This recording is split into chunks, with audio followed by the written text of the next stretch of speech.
அனைவருக்கும் எமது இனிய காலை வணக்கம். பசியை போக்குவோம் மனிதம் காப்போம் என்ற தாரக மந்திரத்திற்கு ஏற்ப மயிலாடுதுறை ஜோதி பவுண்டேஷன் மயிலாடுதுறையை சுற்றியுள்ள ஆதரவற்றோர்கள் மாற்றுத்திறனாளிகளுக்கு நித்திய அன்னதான சேவை செய்து வருவதோடு எண்ணற்ற சேவைகள் செய்து வருகிறது என்பது அனைவரும் அறிந்ததே.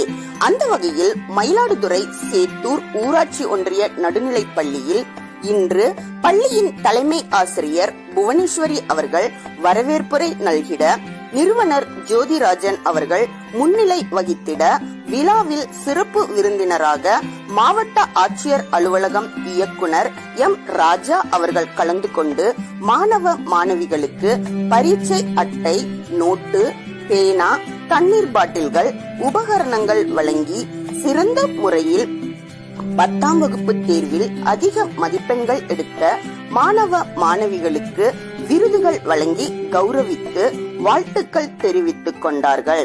நிகழ்வில் தமிழ்நாடு மின்சார வாரியம் கவிதா மற்றும் பேராசிரியர் முரளி, ரோட்டரி கிளப் சத்யபால் ஆகியோர் மாணவர்களுக்கு இயற்கையின் அவசியத்தை வலியுறுத்தும் விதமாக மரக்கன்றுகள் நடுவது, நீர்நிலையை பெருக்குவதற்கும் பாலித்தீன் பயன்பாட்டை குறைப்பது பற்றியும் விழிப்புணர்வு செய்து சிறப்புரையாற்றினார்கள்.